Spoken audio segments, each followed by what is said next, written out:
Starting. Alrighty, welcome everybody to. Hold on, rotate your device. Welcome to Breakneck to the Bible, 2017-2018. There should be more people joining us, but they'll come as they come. What I'd like to do is if we could go around the room and everyone could introduce themselves, just say their name and say what they are looking to why they are here. That would be a awesome way to go. So, okay. All right, Scott, go ahead, take it away. I was naturally looking to learn more about the Torah and Judaism. Okay. Jenna, looking to understand what it is that I've been reading. I'm Justin Newhart. I'm looking for personal knowledge of the Torah. Okay. Todd Curran, I'm here to learn about the Torah and Judaism. Okay. My name is Michael. It's my first time studying with Rabbi. Mati? I'm not a new one. That's okay, but you're new to the class. You can say it. So I am here. Matish, what's your name? Huh? Matish, what's your name? My name is Mati, okay. Mati, okay. I'm not exactly a newcomer, but I have been here with the lessons with the Rabbi, and I think if I could read this at home, and I think I could read the Bible, and I understand well what is written inside, so I don't have to come here, and I understand. And let's say, I'm not American, hopefully you understand, okay? I'm coming mainly because of the translations the Rabbi give us. This is such translation that I cannot find while I'm reading and I'm trying to understand, or why there is a, how we say, parshanut? Explanation. Yes. So the Rabbi is giving his translation, and I can say that I find olam umlo, how we say it? Olam Umlo, Rabbi. the world and what fills it. I feel so many philosophical and way of life and generally things that the Rabbi find behind every word in here. Here, that's the main reason for me to come. I enjoy it. Okay, good. Thank you. Liquor, I'm here because I want to get deeper insight that the Rabbi can offer, and I know he can. Putting me on the spot now, yeah. I'm Greg Roby. Learning's good. Learning Torah is very good. So. I'm Sarah Roby, and I'm here to just learn Hashem's word and His wisdom. Okay, good. Okay, well, welcome. We're so glad you all are here, and hopefully we'll have plenty of time to interact and to talk. This class is not meant to be a lecture where we just sit there just quietly. I might ask you a question, and I'm looking for a response. Okay, I'm looking for a response, and just on a side note on that, it's a class. So once in a while we have somebody who just keeps on asking questions and questions and monopolizing all the questions. So kind of please remember that the other people in the class, and so but we'd love you all to be, it's interactive. It's meant to be interactive. Okay, so if I say something, so go ahead and to ask a question. The text we're going to be using for the class is the Stone Chumash. Okay, is right here, the Stone Chumash. That's the text that we're going to be using. We'll be using the page numbers, the handouts that we give you will have the page numbers and also chapter and verse numbers. So that way, then you could go ahead and you could find it. You could use it if you want. We actually have a few here for sale. If you don't have one, if you want to borrow one, I have a couple here that you can borrow for tonight. But that sort of is that's the chumash that we plan to use. The class is, if you want one, just come and take one, and then you can just I think like $55 for the chumash. They're in this box over here. So because number one, the plan is to read the entire chumash, okay, cover to cover, right from Genesis 1:1 through Deuteronomy, okay, and it remember it's there's one book in the world that God wrote, and so I guess it behooves us to read that book, right? There's clearly right. There's one book, and so therefore it's our job to go ahead and to read it. The way, sort of where the idea came in my head to give this class is actually a humorous story I'll share with you. But one Shabbat, probably around 17, 18 years ago, we were sitting in my dining room, and I look out the window, and I see these two fine gentlemen, black pants and white shirts, walking up the path to my house. And I don't recognize them, and most Jewish people in town I've come across, but I didn't recognize them. And then I look a little closer, and I recognize that I see there are two bicycles parked at the curb. And then I saw they had nice little name tags, by the I don't know what it's called, by the Mormon church.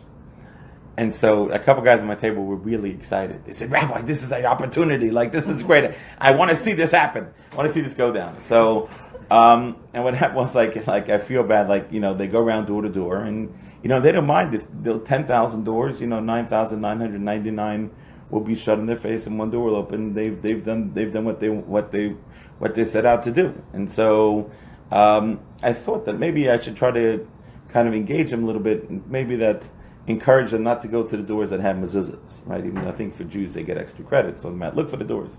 But I figured if I give them a hard time, that it will be good. So what happened was, so they came to the door, and I opened the door. I said, "Hi, how are you? Welcome." They said, I said, "I'm so glad you all are here. I've been looking to talk religion with somebody." I said, "I'm so glad you're here. What an attentive audience." And so what happens is, so we start talking. So I said to them, I said one question. I said, "Do you guys keep kosher?" And do you all keep kosher?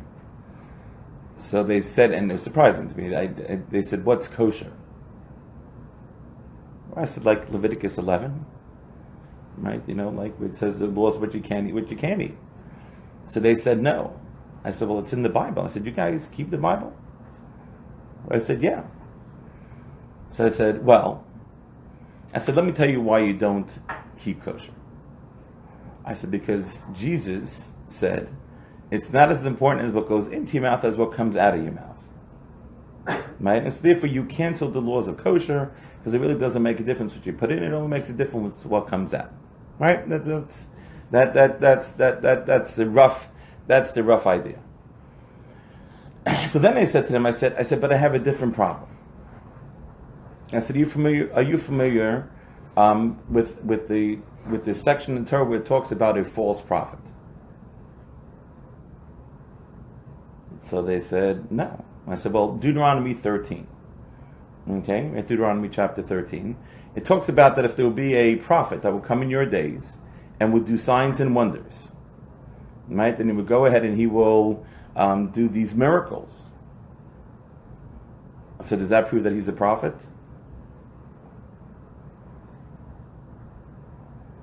So it's interesting. So, right, how does a prophet prove that he's a prophet?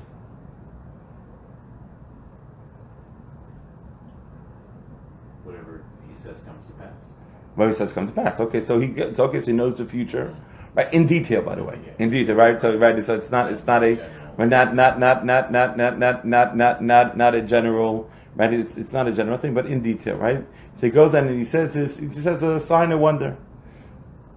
And again, right, detailing I tell people, okay, the market opens up at 9:30, right? 9:30 a.m. the market opens up, and so the market's going to be up 10 points, and then and at 9:41 it's going to be down 35.3 points, and then he goes and gives you a whole day, every 10 minutes, a market by market, right? Market by market blow of what's happening, right? So then at that point in time, right, it goes ahead, Norm. Come sit up here. Right, so he goes ahead and he goes ahead by blow account and gives you all the details, right? So what do you say? Wow, fantastic, right? Amazing, right? Like this is just, this guy's good. This guy's a prophet, right? He does this numerous times and he shows that he's a prophet. So then, do we have to listen to what the prophet says? Yeah. Not necessarily in that case that you described. Why? Because this doesn't necessarily prove that he knows what's happening. He may have, in your example, he could have been following the market and figured it out and know how to play the game. And this is what I'm saying, right? But to know exactly how much the market is up, market is down, and he does this over a week straight, right? He's proven to himself, right, beyond the shadow of a doubt. I don't know anyone alive today who could do that, even Warren Buffett, right? Can't imagine that, right? Warren Buffett is, what does he say? He takes advantage of the short-term inconsistencies in the market, but he doesn't know day to day, right? Every minute of the day, what the market's going up, what the market's going down. So at that point in time,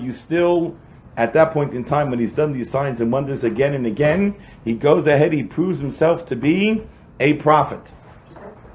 Okay? Now, and therefore, when he tells you to do something, you have to listen. Okay?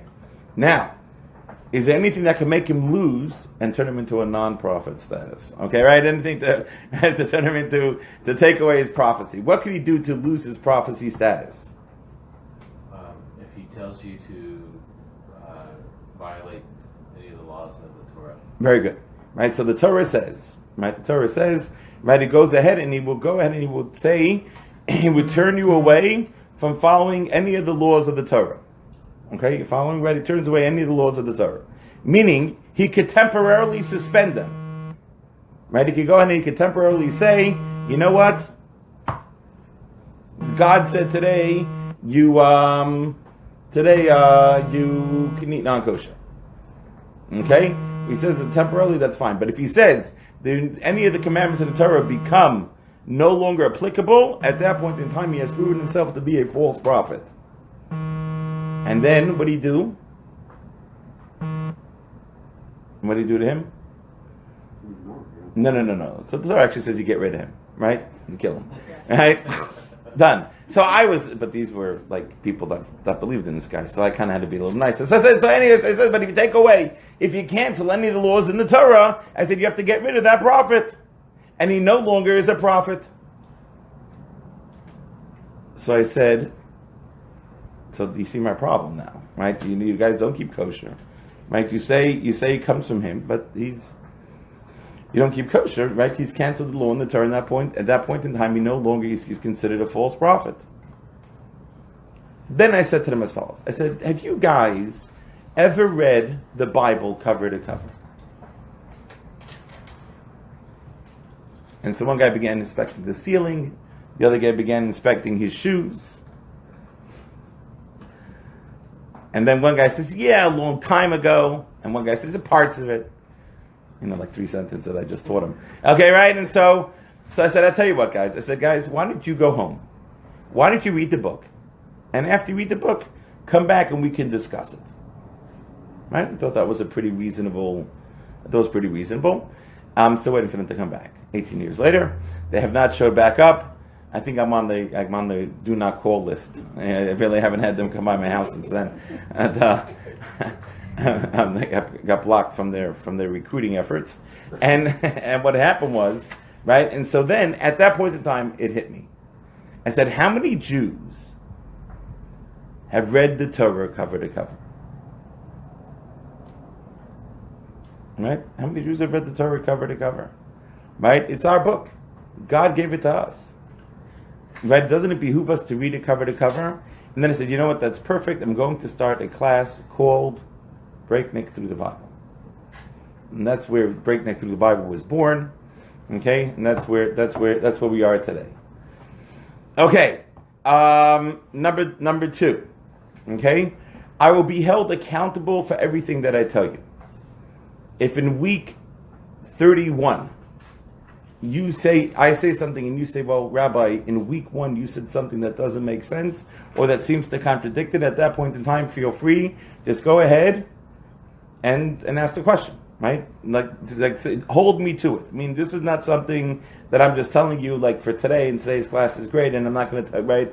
And therefore it's going to change. What happens is to go ahead and if I say something today that doesn't make sense with something that I said, last week or 2 weeks ago or 3 months ago or 10 months ago, or even in another class, right? Feel free to ask, right? Because Torah, this is not a sales job. I'm trying to get you to buy what I'm telling you today, right? I'm trying to educate you, and the Torah is, right, the word of the living God, right? The word of God, and therefore everything in the Torah is true. And so therefore, if it's true, the good news is there was when it says, what is it? When don't tell a lie, because then you have to remember which lie you told. Right? When you tell the truth, you only have to remember one version of the story.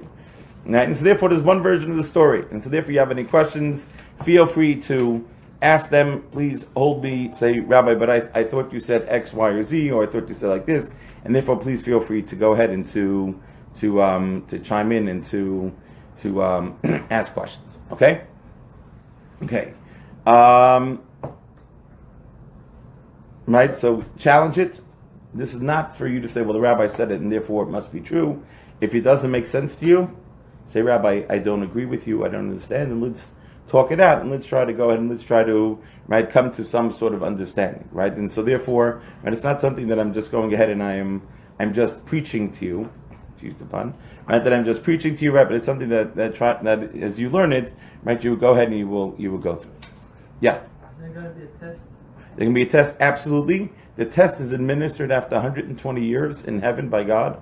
When you get upstairs, this is your entrance exam. Okay? Right? He's going to say, I wrote one book, and I'm so glad you read it, and let's talk about it. Okay, another thing, very important. Feel free to write in the Chumash. Okay? This is a novelty to a lot of people. This is the Chumash. Okay? Feel free to write in it. Make notes, highlight it. Okay? It's if you wear it, your chumash out, I will buy you a new one. Really? Yeah. You didn't tell me that. Okay? Well, you didn't get yours from me. Okay? It's a money back guarantee. Okay? Right? If you go ahead, right, you go ahead and get the chumash, right? If you wear it out, right, you go ahead and I will buy it back. You know what my most prized possession is? I had a chumash that I used when I was in school, like 3rd, 4th, 5th, 6th, 7th, 8th grade. Okay, it's sitting in my house somewhere. The cover's long gone.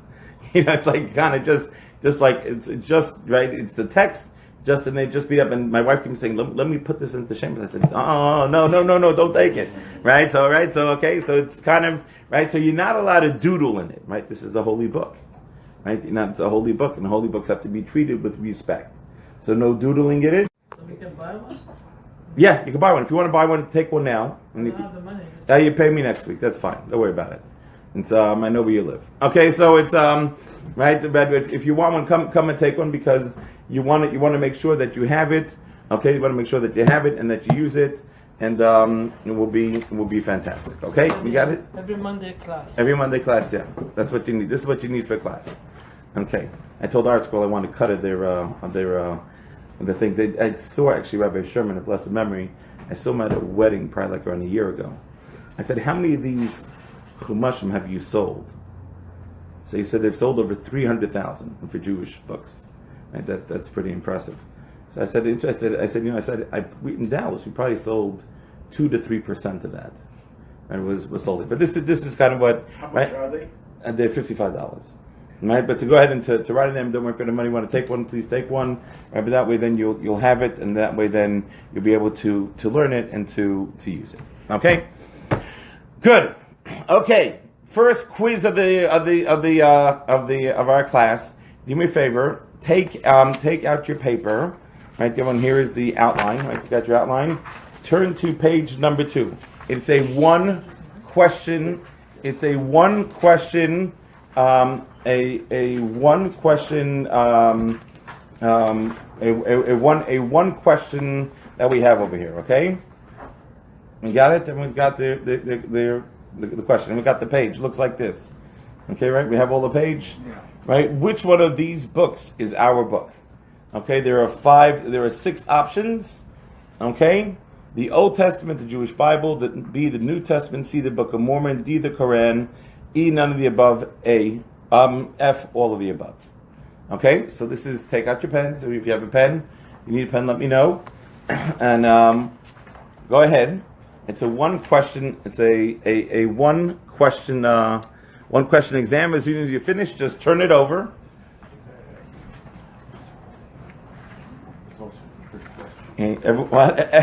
Everyone who's watching. Like a trick question.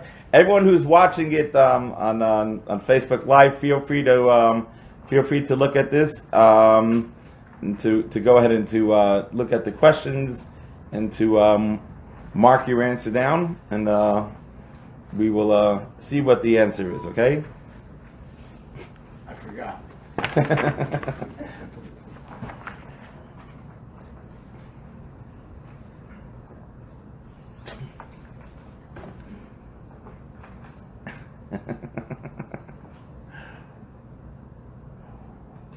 Has everyone marked it?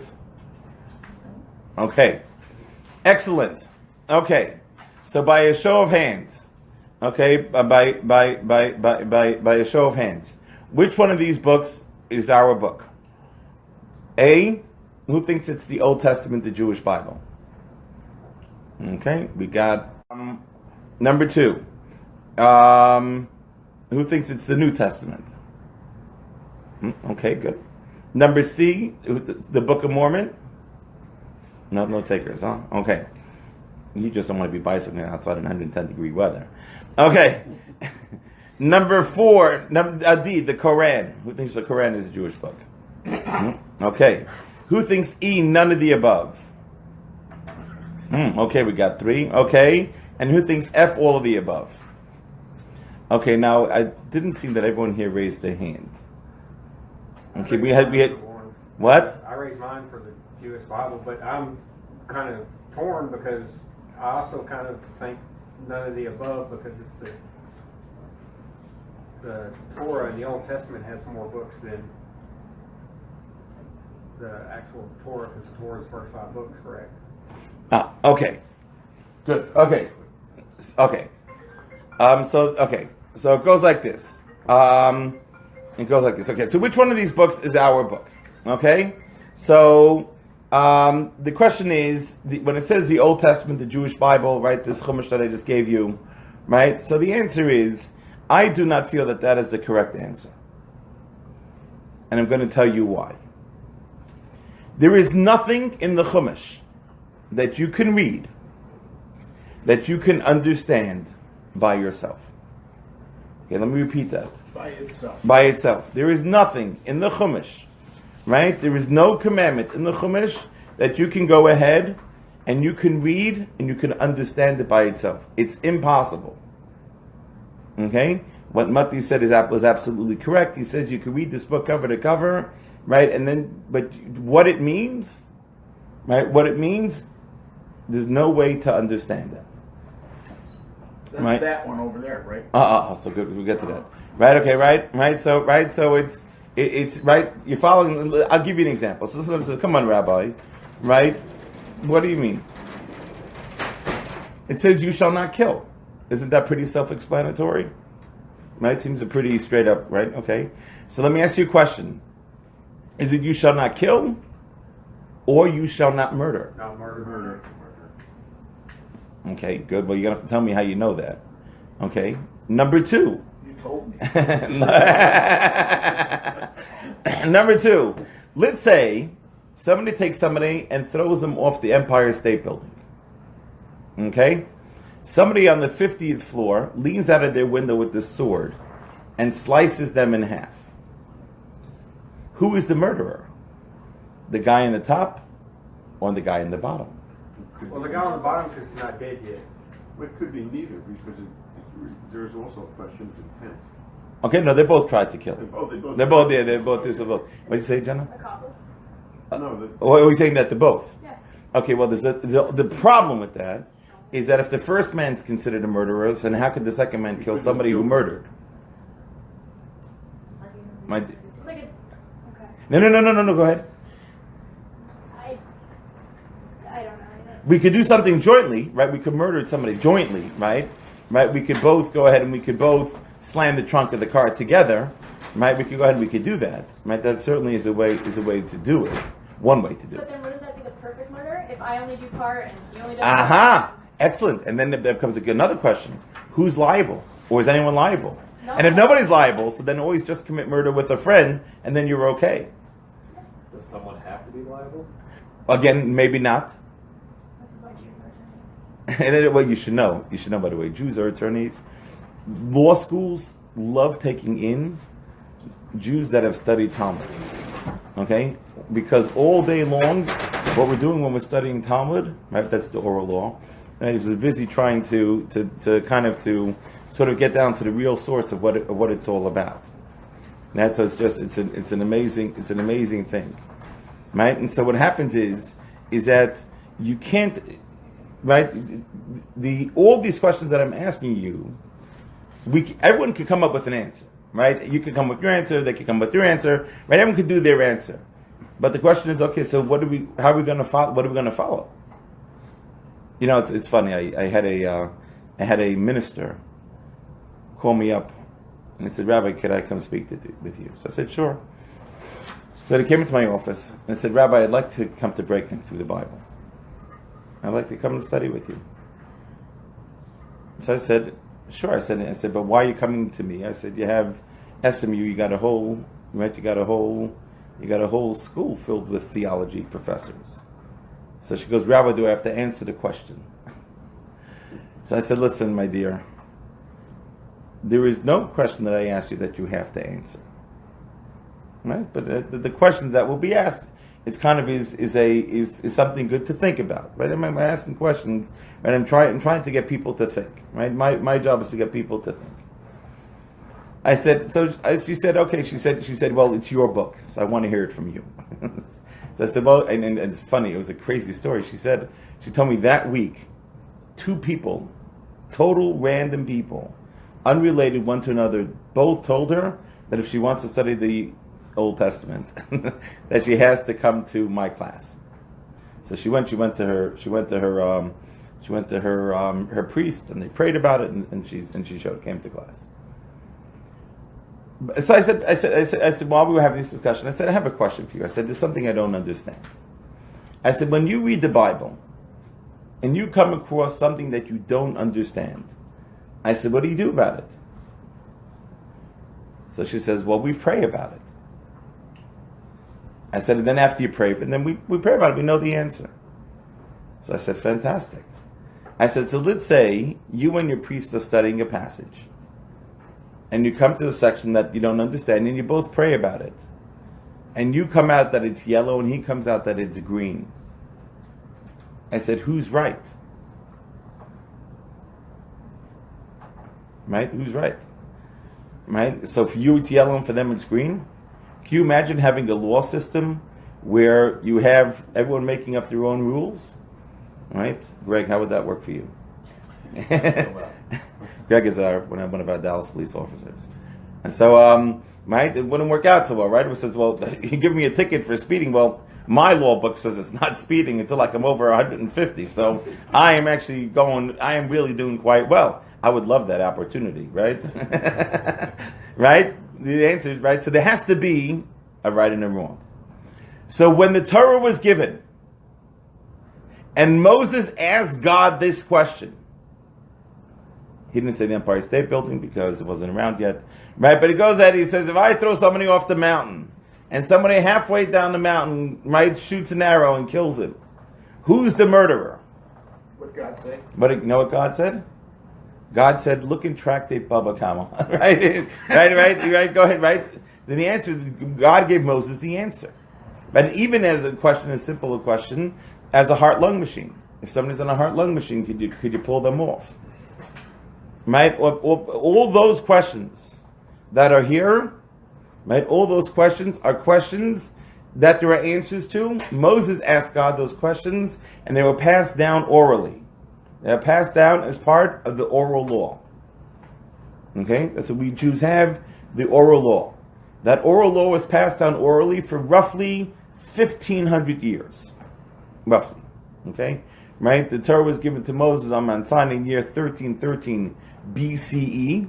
Okay? So roughly 3,329 years ago.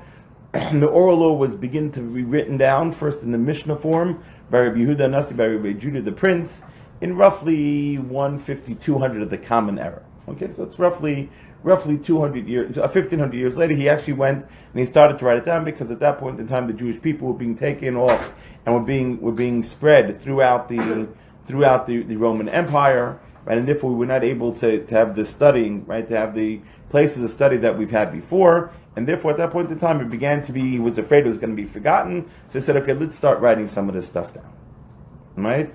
And so that oral law, right, is a partnership with the Torah, okay? The Torah is the written law, together with the written law came the oral law, okay? It came together as it's a package deal, you got it, right? Package of the Torah, package of the oral law. But you told us that the oral law came first. Oh, so very interesting. Well, okay, so we'll get to that. It's actually technically it was all given to Moses first orally before he even began. Well, part of it was written first, right? Genesis and half the book of Exodus was actually written 2 days before Mount Sinai, and then the Torah, as we have it today in our shuls, right? That we have when you open up the Ark and you see the Torah scroll. That Torah scroll was written the day Moses died, which is 40 years later, at the end of the 40 years in the desert. And actually when it was completely written. Right? So all the commandments we got at Mount Sinai, and all the explanations we got at Mount Sinai. And then Moses spent the next 40 years in the desert with the Jewish people, teaching the Jewish people the laws, right? Teaching the Jewish people, right, what we're supposed to be doing, how we're supposed to be living, how to become godly people. Right? And that's what it turns into, and that's as you said, right, so really we got what we should do before actually we even got the Torah per se, we even got the blueprint. I have a question. Yeah. Maybe a stupid question. Okay, the only stupid questions are the ones you don't ask. Okay, that's what the Talmud says. The Talmud says, Ein habayis lomed. Somebody who's embarrassed to ask a question doesn't learn. Before the Ten Commandments, Yeah. what did people do? Just kill each other for no reason? So it's very fascinating. Before the Jewish people came into the world, right, the world was a barbaric place. Right? The world had multiple gods. People made up their own religions. Right? It was pretty sad. Right? When Adam started, remember, and actually the Torah traces from Adam. Adam was given actually 6 commandments. Right? And then what happened was, now he knew more about the Torah, and so what happened was he was able to go ahead and to decipher in the world what needed to be done. So the world was given 6 commandments at its inception. In the Garden of Eden, the world was given 6 commandments. Anyone know the 6 commandments? Sort of. I think I forgot. Do not commit murder. Good. Do not commit murder. The limb of a life. No, that's number 7. That was given to Noah. Number 7. 1656 years later. I say Adultery. No adultery. No immoral sex. Okay, right. That's adultery. Right. So sexual. Right. Acts of immorality. Right. Don't commit theft. No. Right. No stealing. Don't. Cheat. Okay. Right. And don't. No. It's very fascinating. That by the way was only for the Jews. It's not even on the 10 Commandments. What? No blasphemy. Right. Okay. Right. So you basically had 2 positive commandments and 4 negative commandments for the entire world. Okay. The 2 positive commandments, it's short. I'll start with that. Is knowing there's a God and setting up a court system. Those were the 2 laws that the world was given at inception.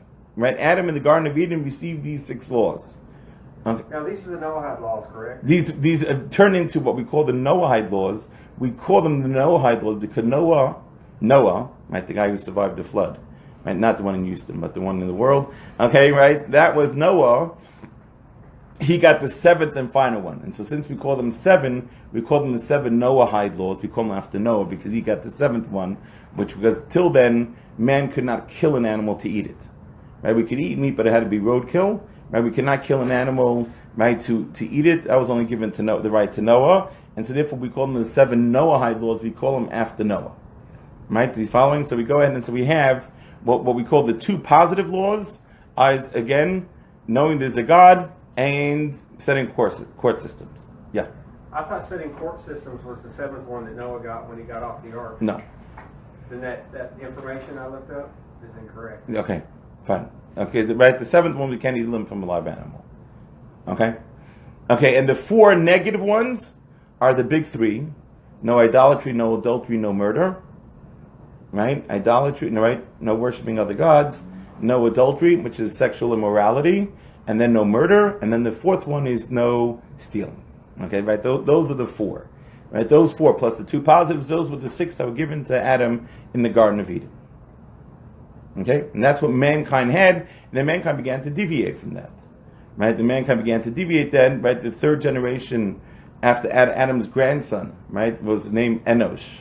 In his time, people began to do idolatry. Once idolatry came in, so they basically rewrote the book, and basically people were what we consider barbarians. Right? And then the Jewish people came about, and we civilized the world. I mean, if you don't understand, I mean, if you're right, you understand the Jewish people came and brought civilization to the world. Right? Before that, they're busy burning people to death. You know, I mean, it's like crazy stuff.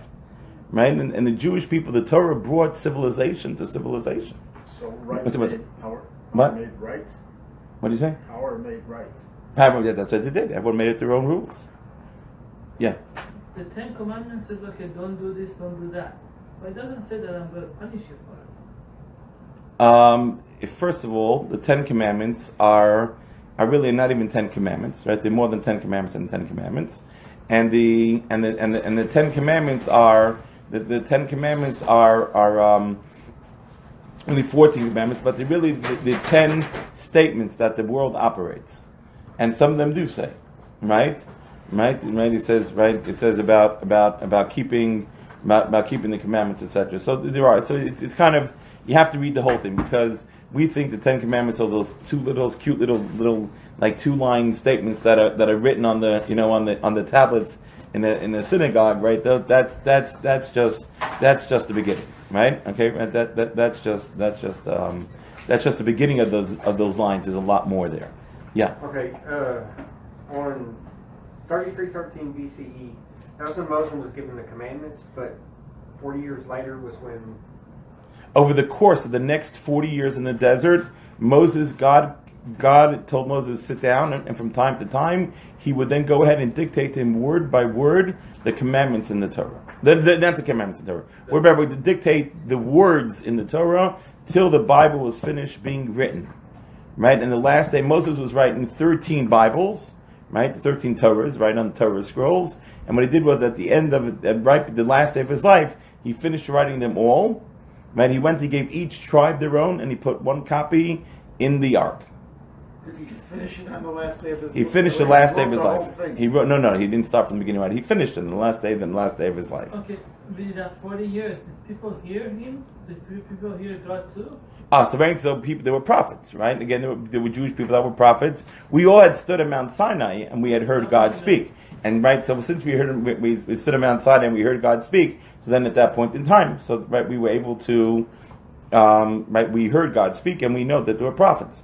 Right, all the Jewish people actually experienced God as a prophecy at the splitting of the Red Sea. And in Mount Sinai. Yeah, go ahead. My question is that anybody can write a book, so how come this book has been everybody reads it for 5,700 years now? Anybody can write a book. Right, because this is the only book that was dictated by God to Moses. This is the only book, okay, that is a word-by-word dictation from God to Moses. Over 40 years. Over 40 years. Okay? And letter by letter. Letter by letter, word by word. Pretty impressive. Okay, even the other books, right? We have, if you all heard of the Tanakh? Yeah. You know what the Tanakh stands for? Right, the Tanakh stands for Torah, which are the first 5 books of Moses. The N stands for Nevi'im, or the prophets, right? Which then goes, there were 8 books in the prophets. Right, the book of Joshua, Judges, Samuel, right? Samuel 1 and Samuel 2, by the way, are same book. Okay, right? Right, the book of, right, you have Samuel, and then you go ahead and then you have right, then you have Kings, then you have Jeremiah, Isaiah, right, Ezekiel, and then the 12 small prophets. That's considered one book, right? Those are the books of the prophets, and then you go ahead and then you have the K stands for Kesuvim, or the sacred writings. Is it Kesuvim or Ketuvim? For Ashkenazim it's Kesuvim. Oh. Okay, for Sephardim it's Ketuvim. Oh. Okay, right, because it's a Saf, right? So we Ashkenazim pronounce it Kesuvim, right, as an S. They pronounce it as a Tuf. They will do all stuffs as Tufs. The French tongue say T. Right? Well, the French Ashkenazi tongue say S. Okay, right? So it's right? So that's ksuvim. Okay, right? Those, and there are 11 books in there. Book of Job, Psalms, right? It's right the book, right? The 5 scrolls, Ezra, Nehemiah, right? Chronicles, whatever. Right? So those are the 24 books. The difference, the reason why they're called Tanakh, they all come from God. Then who cares? Why do we give them? Why do we put them in different boxes? The answer is because they're all prophecies, but the level of prophecy that they were written in is different. So the book, the Torah, the 5 books of Moses, this book that we're studying, right? This book is a word-by-word dictation from God to Moses. Period. End of story. Okay? That's what it is. The book of the prophets, the prophet got a prophecy, and at a time later, when the prophecy was removed from him, he sat down and he wrote the prophets. He wrote the book, right? And so that's why each prophet, if you take a look, the books are written in their own sort of linguistic style, right? Because every prophet had a different, right, was different. So it was a different flavor, right? You know, one prophet would say, Komar Hashem, so says God, right? You know, so says the Lord, right? That was how one prophet spoke. Another prophet says, and God spoke, right? You know, so it was right, different levels. And then you have the Ksubim, right, the last section, right? That was written by divine inspiration. Okay, it's a lower level of prophecy. So that's really where it comes from. Okay, those are the different pieces. So again, but what's clear, right? Coming back to our quiz, what's clear is that the Torah, just by itself, just reading the book, you can't really understand what it means. Okay, it's impossible to understand what it means. And so therefore, it's the Cliff Note version of the oral law that was given. Okay, if you turn around in the back of the room there, you see there's a bunch of shelves, lots of shelves there, in the second and third shelf behind you, maybe fourth right behind you, right? You see behind you, right? That's the oral law. Okay, it's 63 volumes. Okay, with little tiny print in it. Okay, right? That's right. That's what's included. That's what's included in the oral law. Okay, yeah. Talmud? That's the Talmud. Yeah. That's the oral law. Okay, right? That's the oral law. Okay, so good. So right. So we go like this.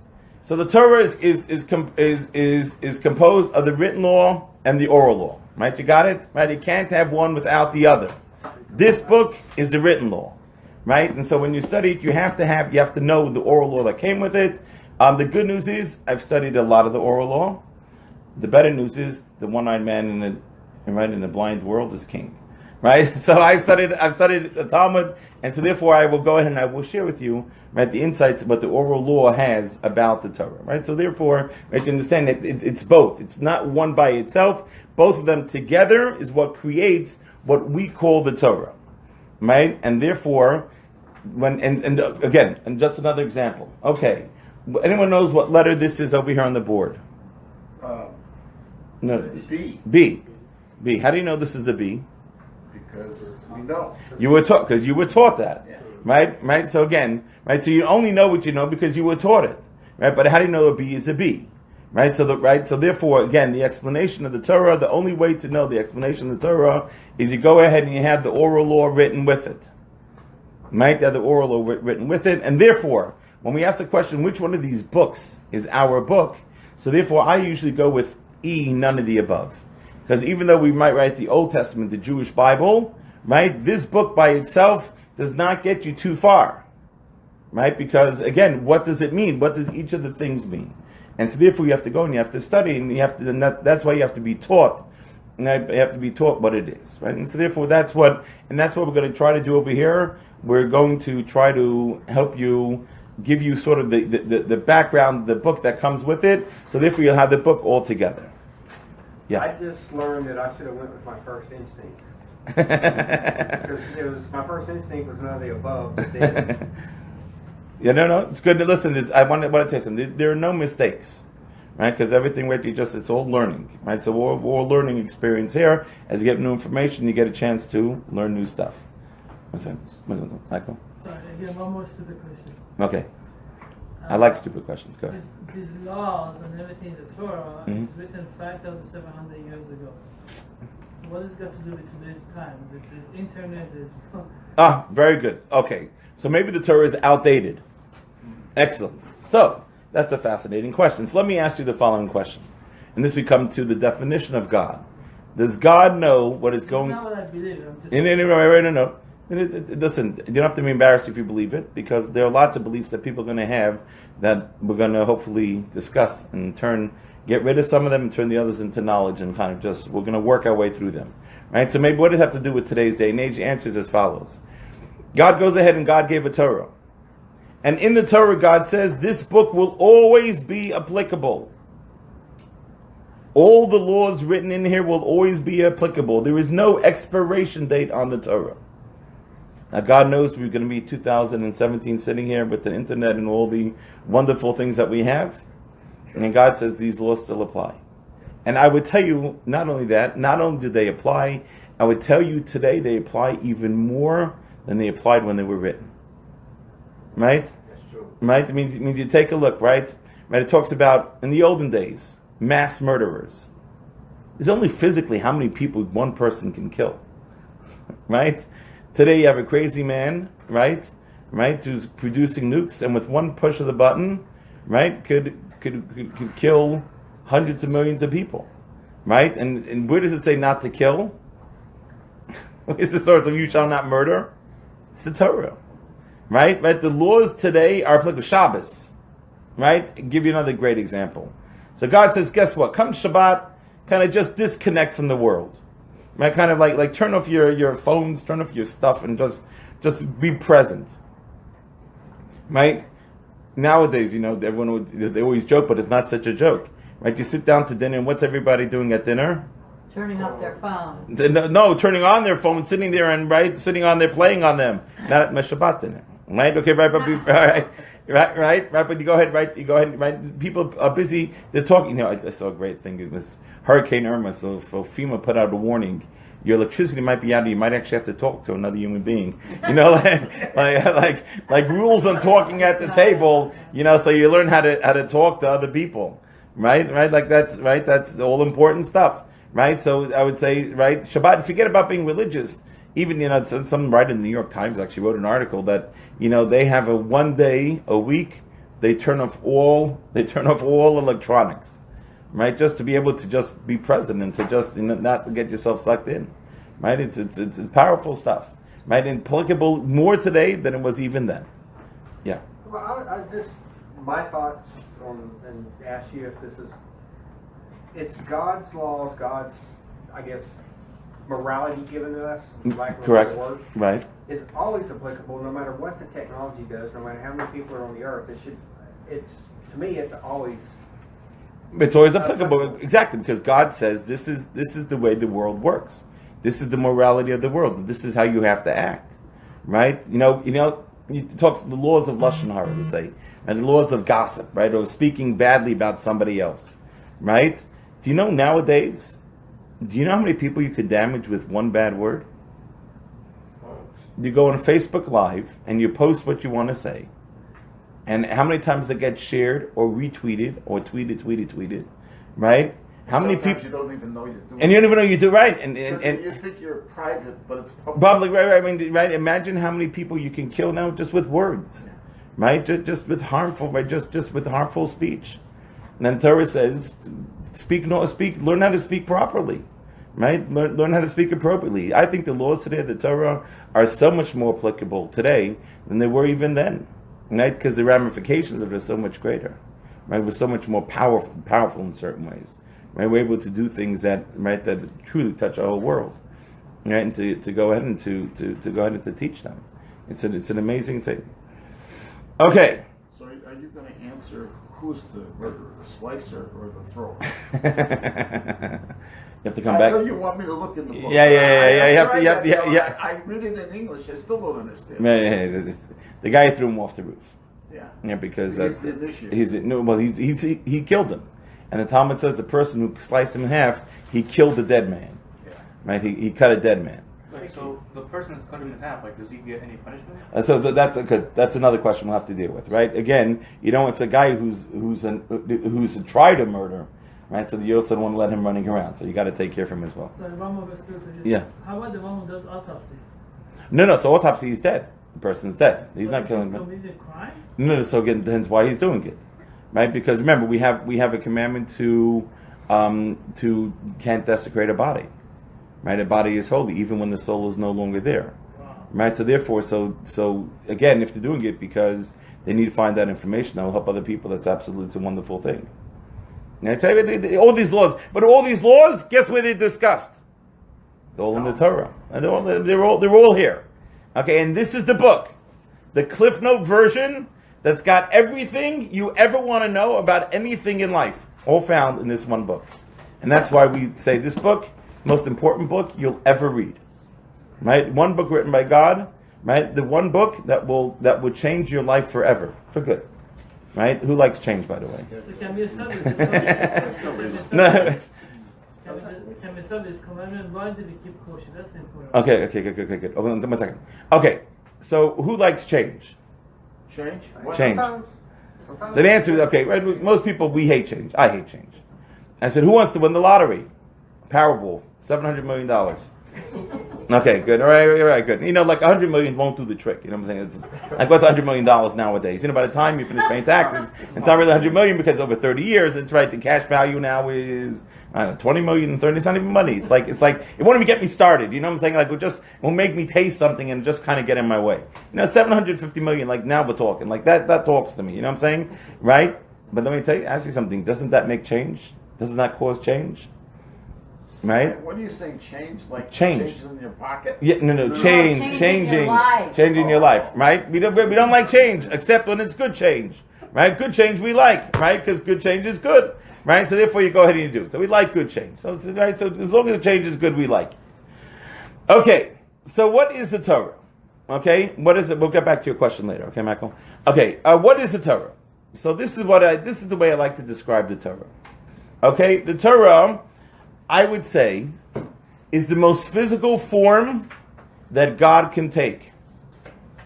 Right? God, right, in the Jewish, right, we describe God as being something you can't grab hold of him, right? You can't see him, right? You can't, right, but you can go ahead and you see what God does. God talks to us, right? He talks to us by what goes on in the world. And he's been talking pretty loudly lately. I'm not sure if you all heard about it, but he's been talking to us. Right? So God, you can't, right? So God is nothing physical. Right? There's nothing physical to God. God is nothing physical. Why can't, and God cannot be something physical. Why can't God be something physical? Would that be forming an idol? Very good, because once you make him physical, you're limiting God. Because everything physical comes to an end. And so therefore, right, something God is not physical. So therefore there's no way to make, right, to make God into anything physical. He can't be physical. Right, you're following? Right, there's other religions that say, well, you know, he created a child, that's God. That doesn't work. And that's because a child, that would be limiting God. Because once you're physical, you're limiting.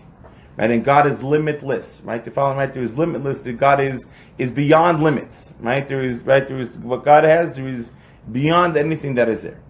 So I like to say, the Torah is the most physical form that we can get to understand God.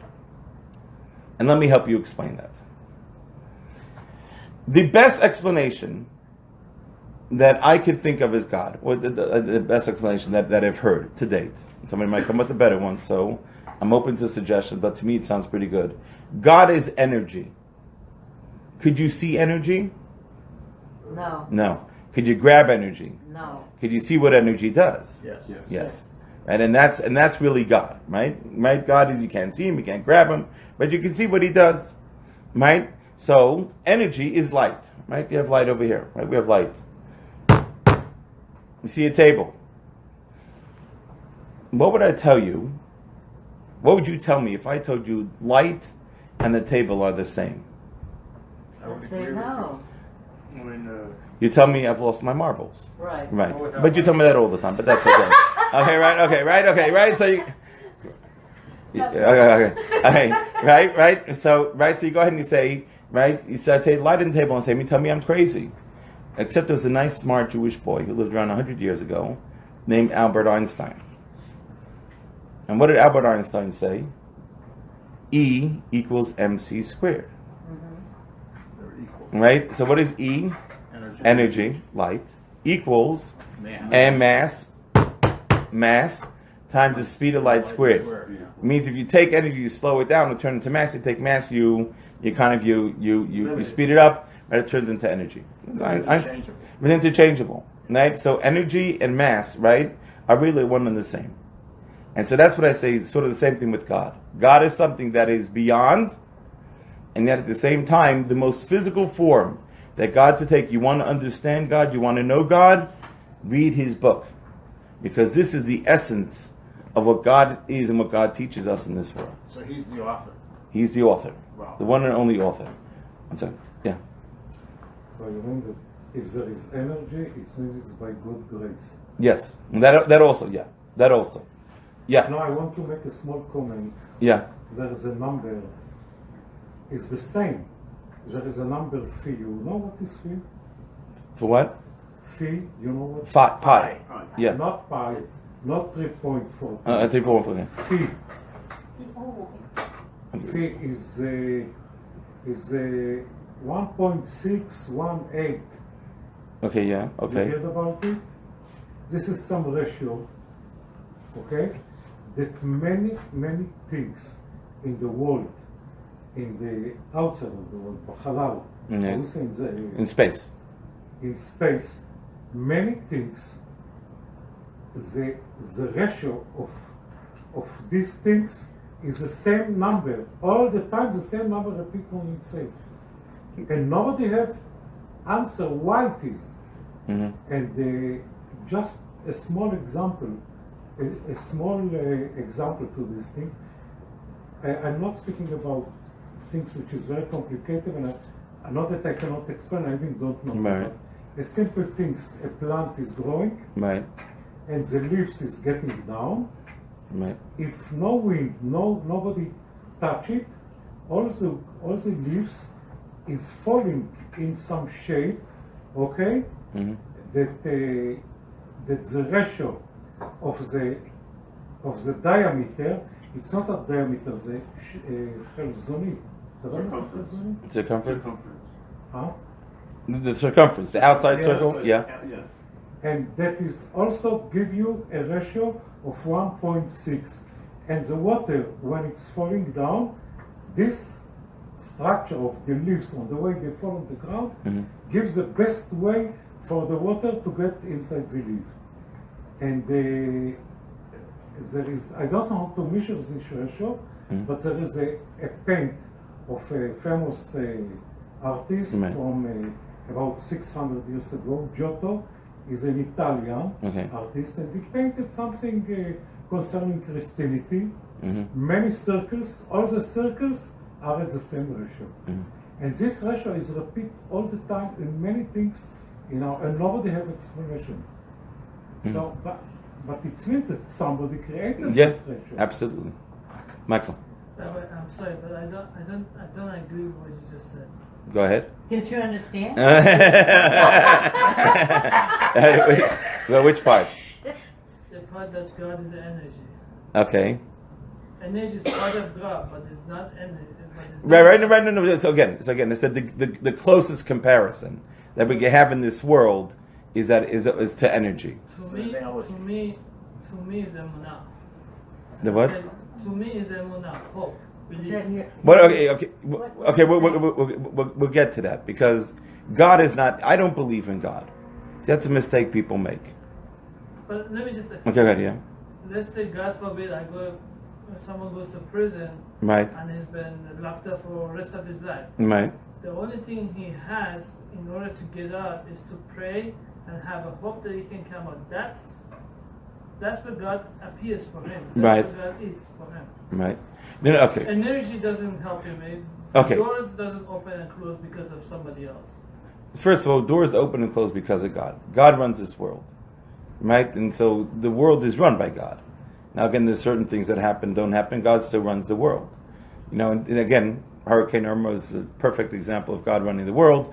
Right? Miami was going ahead and was bracing to be hit, and all of a sudden God went, and it kind of just nudges it over a little bit to the west and whatever, right? So God runs this world, and again, right, but the closest I could get to is this idea. Is it energy? I think it's again, it's not God is not energy, but it's saying, but that's the concept of it. But let's go back for a second. Let's go back to believing, right? If people normally use the word belief to say that I can believe what I want, and therefore there are a lot of beliefs that people can believe, and you can't argue with what somebody chooses to believe or somebody chooses not to believe. Right? Somebody, they can believe whatever they want. They want to believe that the moon is made out of Swiss cheese. Go right ahead. Right? They want to believe that nobody ever landed on the moon and it's all one big hoax. And people like that, by the way. Right? And they can believe whatever they want. Right? Not an issue. People can believe what they want. They can make whatever. They make whatever religion they want. What is it all about? The mitzvah is not to believe there's a God. The mitzvah is to know there's a God. Right? Okay? Is to know there's a God. And the way you have to know there's a God is by studying. Right? So I know there's a God. Right? And the way we get to knowledge, by the way, and we're going to come to that. We're going to come up upon this, how you know God is God. But again, that's the idea of knowledge. Okay? It's not an idea of belief. Right? So really, it's not the idea that I believe in God. Right? Believe, right? Christianity is based on belief. It's all about believing. Right? And they don't want you to ask questions. Right? It's all about belief. Judaism is a religion that's all based on knowledge. Okay, we know this stuff, right? We're not going ahead and we're not, right? It's something that we know, right? And that's where it comes to the knowledge of God. So that's why, so we come to the Torah. So what does Torah say? It's the most physical thing that God can kind of sort of come down into, condense into, would be the Torah. Or can you clarify more the knowledge is based? Okay, we're gonna come to that. Okay, so we're gonna end the class with that concept, and we'll spend a bunch of time there. I just want to just walk you through here. So we go ahead and we have that the Torah is God's mind, right? Equals MC squared, right? Light, desk, same. God is infinite. Something physical is the Torah, and that's when He wrote the Torah. How did He write the Torah? How did God originally write the Torah? The tablets. No. That's when He gave to man. But that. How He dictated to Moses? No. Not how God wrote the Torah way before He dictated it to Moses. The Torah predates the world. Yes. Right? The Torah was around 973 generations before the world was created. It predates the human soul. Right? Why? Because any good builder, before they build, has to make a blueprint. The blueprint of the world is the Torah. Right? This book here. You want to know the blueprint for the world? This is the blueprint of the world. Okay, the entire world is blueprinted in here. Right? You go ahead, you have a blueprint. That's what the blueprint that teaches us how to act. It teaches that the whole world acts according to the Torah. So God wrote the Torah. He originally wrote it black fire on top of white fire. Right? It was written all in fire. It was written all in energy. Right? He went ahead and he read, and the Torah is really just explaining what God is. Yeah. It reminds me of like a computer screen. Black fire on white fire. So it's actually quite interesting if you could reverse the two, right? It's actually, and then they ever see these things with logos, that the hidden logos inside the hidden logos, like FedEx, like it's written there's an arrow inside it. It is like logos that depending if you're reading the black or you're reading the white, right? And that concept, and so. And go ahead. So you have this black and this white. You have all this stuff going ahead, and you have it. But it's God wrote it. It's originally it's energy, right? He created the Torah in an energy form because that was going to be the blueprint of the world. The Torah is infinite. You can spend your entire life on one word or on one verse. Why? Because it's God's mind, right? So it's, again, you're just kind of just channeling back, right? You're going ahead and you're channeling back. You're getting back into God. Right, you're coming to a greater knowledge of God. There's a great story that happened with Rabbi Fried, our Dean of Data. He actually wrote a book on the laws of the second day of the holiday. Probably and in this area of law, Jewish law, it's the preeminent book in the world today. Okay, he wrote the book and he did it in consultation with one of the great sages of his generation. Right, when he was living in Israel, Rabbi Shlomo Zalman Auerbach. It's a very famous work. And what happens is like this. It goes ahead. Okay, and what happened was he asked him question after question after question after question. Finally wrote it all down in a book. He gave the manuscript to this Rabbi Shlomo Zalman Auerbach to look over, and then he printed the book. And he used to drive Rabbi Auerbach every week. Once a week, he had a turn to drive Rabbi Auerbach, this great sage of the generation. And he always used to wait for that time, and he used to come with a list of questions. And he used to sit there, like scribbling, like asking all the questions. You know, sometimes he'd take a longer route to take the rabbi home. He used to drive the rabbi home from where the rabbi went, as his yeshiva was, to his home.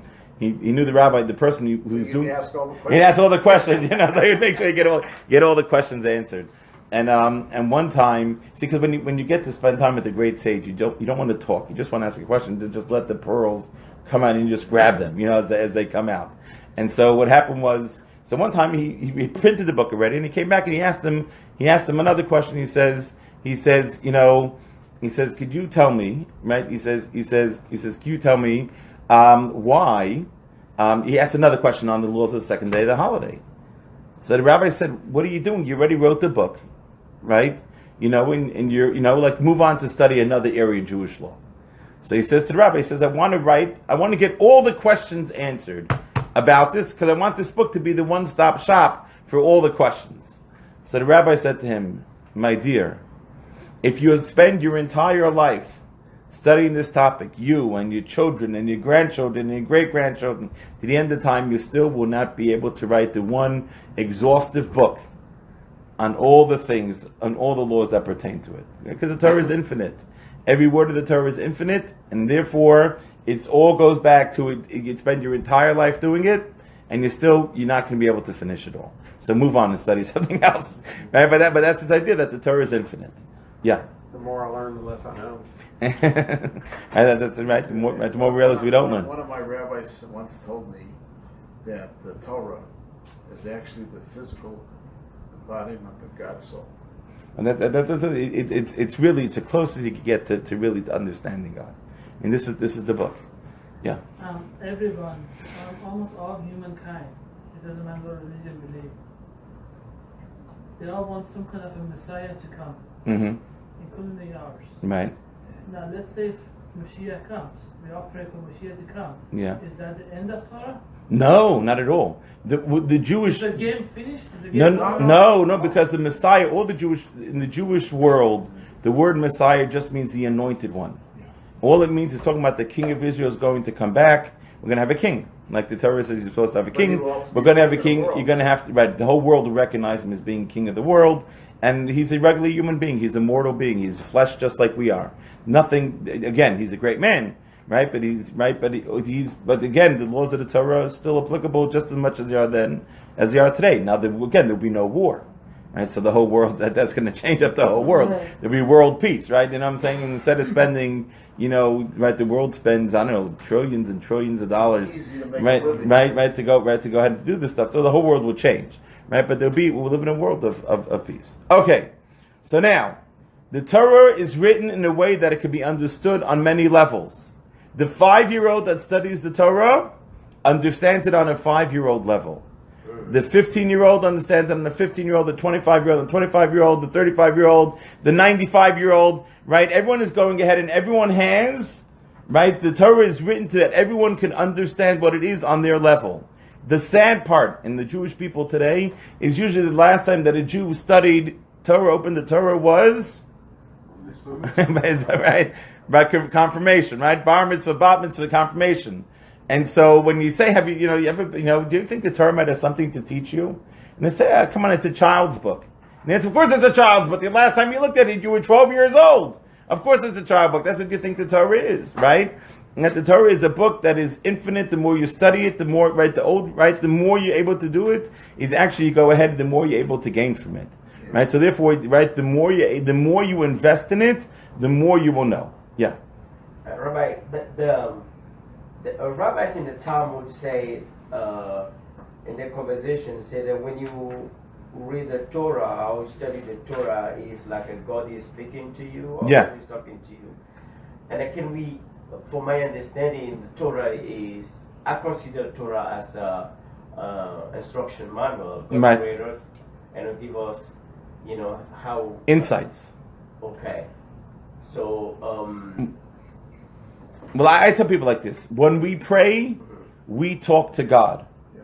When we study His Torah, He's talking to us. Right? And it's a two-way conversation. God says, I want you to live your life.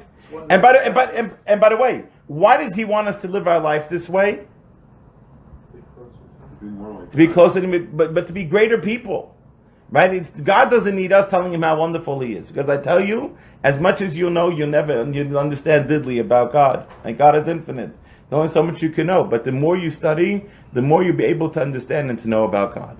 Right? It's compared to having a son. You want him to talk to you. Right.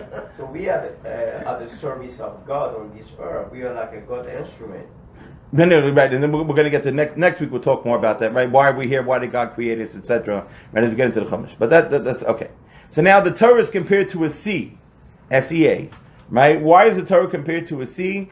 Because a sea, every level of the sea, you look at the level at the sea from high up, it looks one way. You get down to sea level, right on the ocean, it looks another way. You go down 10 feet. It looks totally different. You go down 20 feet, right? Every level you go down, right? The more you go down, the more it changes.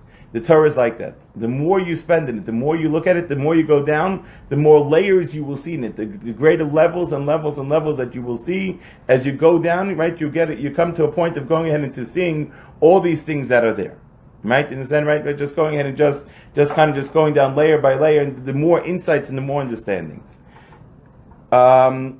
Right? So the more you study Torah, the more you get out of it.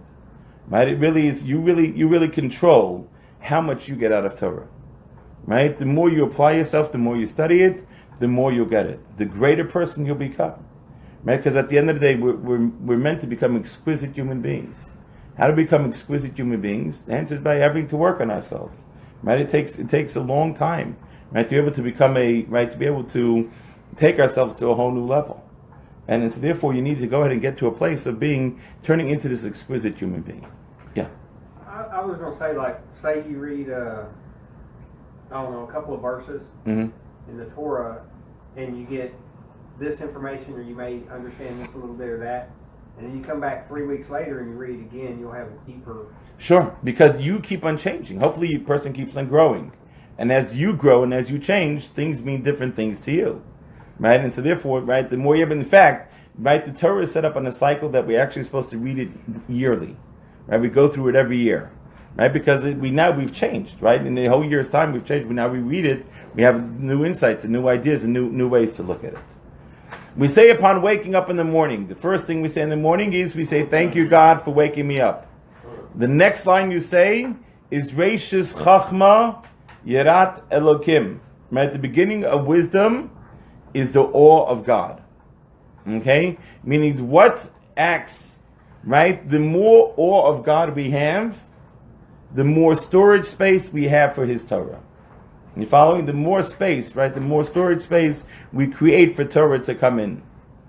Right? And that's directly tied to our level of awe of God that we have. The more awe of God we have, right? This is not like studying any other subject, right? People think it's, I studied math, I studied science, I can study Torah, right? The answer is it's not just a straight up math science, right? The idea is the greater awe of God we have, right? The greater we want to enter in that relationship with God, and the more, and it's interesting, the more room we make for God, the more room God will be. If you take a look at a sea. Where is the most water found in the sea? At the top? No. Where's the most water found in the sea? Middle? The answer is where the seabed is the lowest. Where the seabed is the lowest. No. Here. When you go ahead, you have over here. Here's the sea, right? Yeah. Okay, here's the beach. Right. Here's Cher. Okay? Right, okay? And here the ground goes like this, right? Yeah. Right? Right? I've been down there. Up and down. So where is the most water found? The bottom. At this place right over here. Right? You see, right, the deepest part of the water. Right? That deepest part of the water. That water.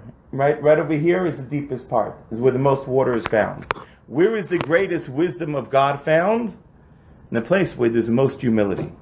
Right? There's an inherent connection between humility and getting the wisdom of God. Okay, there's not just a straight up, A plus B equals C. This is the idea is that the more humble we become, right? The more we become, and that's why who is the greatest Torah scholar ever to live?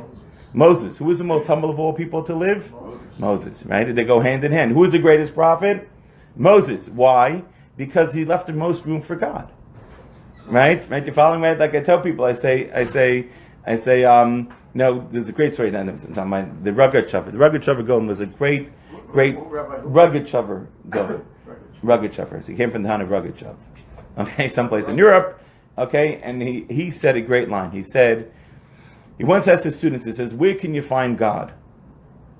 And so the student said, up, down, right, left, all around, right in the little song, right? God, right, Hashem is there, Hashem is there, Hashem is truly everywhere. Up, down, right. That's what said, no. They said, well, here, there, no. So they finally said, okay, Rabbi, tell us, where can you find God?